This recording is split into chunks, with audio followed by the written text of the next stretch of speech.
Gold trusted gold buyers మీరు తాకట్టు పెట్టిన బంగారాన్ని విడిపించి ఈ రోజు ఉన్న మార్కెట్ ధరకు కొనబడును.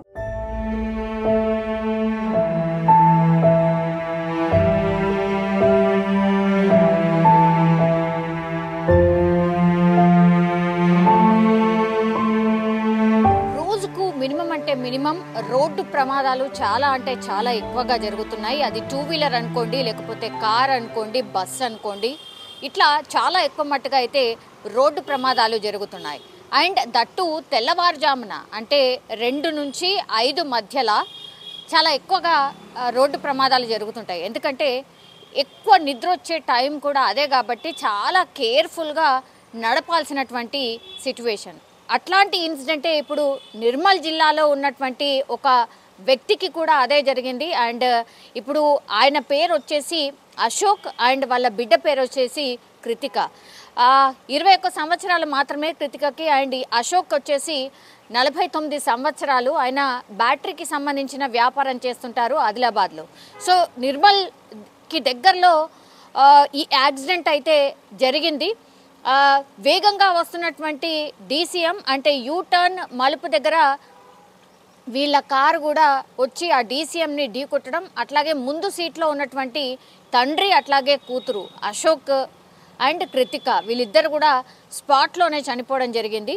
అండ్ ఇంకోటి ఏంటంటే ఇక్కడ యాక్చువల్లీ ఈ కార్కి డ్రైవర్ కూడా ఉన్నాడు, కానీ తెల్లవారుజామున నిద్ర వస్తుంది అని డ్రైవర్ చెప్పడంతో దీంతో డ్రైవర్ని వెనక్కి సీట్లోకి పంపించేసి స్వయంగా అశోకే డ్రైవ్ చేసిన పరిస్థితి. అప్పుడు ఈ DCM ఒక యూటర్న్ మలుపు దగ్గర చాలా అంటే యూటర్న్ తీసుకున్నట్టుగా కూడా ఎట్లా కూడా సిగ్నల్ కానీ ఏమీ కానీ వెయ్యలేదు. దీంతో ఆల్ ఆఫ్ సడన్ యూటర్న్ తీసుకోవడం, వెనకాల వస్తున్నటువంటి వీళ్ళ కార్ వేగంగా వెళ్ళి DCMని ఢీకొట్టడంతో స్పాట్లోనే ఇద్దరు చనిపోయారు. అట్లాగే ఈ DCM డ్రైవర్ అండ్ కార్లో ఉన్నటువంటి వెనక సీట్లో ఉన్నటువంటి డ్రైవర్కి కూడా తీవ్ర గాయాలైనటువంటి పరిస్థితి అయితే కనిపిస్తోంది. వీళ్ళిద్దరిని కూడా హాస్పిటల్కి అయితే తరలించారు. కానీ అత్యంత విషాదకరం ఏంటంటే డ్రైవర్కి నిద్ర వస్తోంది అని చెప్పగానే వెనక్కి వెళ్ళి డ్రైవర్ రెస్ట్ తీసుకుంటున్నటువంటి క్రమంలోనే తండ్రి అట్లాగే కూతురు కూడా ముందర సీట్లో ఉన్నటువంటి పరిస్థితి. అయితే వీళ్ళు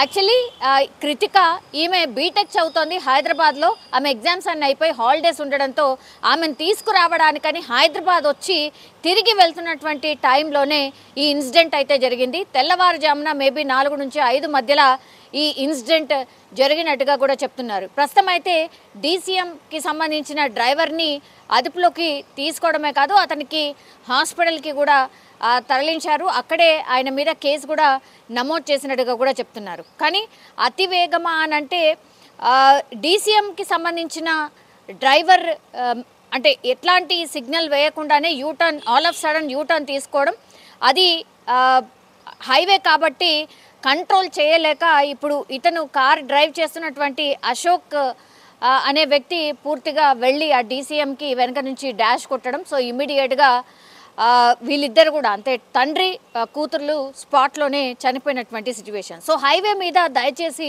డ్రైవ్ చేసేటప్పుడు అట్లాగే పొద్దున డ్రైవ్ చేసేటప్పుడు మాత్రం చాలా అంటే చాలా కేర్ఫుల్గా ఉండాల్సిందే. అట్లాగే స్పీడ్ కూడా దయచేసి హైవే కదా అండ్ దట్టు తెల్లవారుజామున పెద్ద అడ్డు కూడా ఏముండదు కదా అని ఎక్కువగా 100 నుంచి 120 కిలోమీటర్ల వేగంతో వెహికల్స్ వెళ్తూ ఉంటాయి.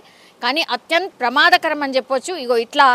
ఇట్లాంటి ఇన్సిడెంట్స్ వల్ల అంటే తెలియకుండానే ప్రాణాలు పోతూ ఉన్నటువంటి పరిస్థితి ఉంటుంది. సో ఇప్పుడైతే పాపం కుటుంబం చెల్లా చెదరైపోయిన పరిస్థితి. జస్ట్ హాలిడేస్ కోసమని ఆమెని ఇంటికి తీసుకొస్తున్నటువంటి తండ్రి అట్లాగే కూతురు ఇద్దరు కూడా స్పాట్లోనే చనిపోవడం జరిగింది. దీంతో ఆ ఇంటికి సంబంధించిన వ్యక్తులు పూర్తిగా తీవ్ర విషాదంలో మునిగిపోయిన సిచ్యువేషన్.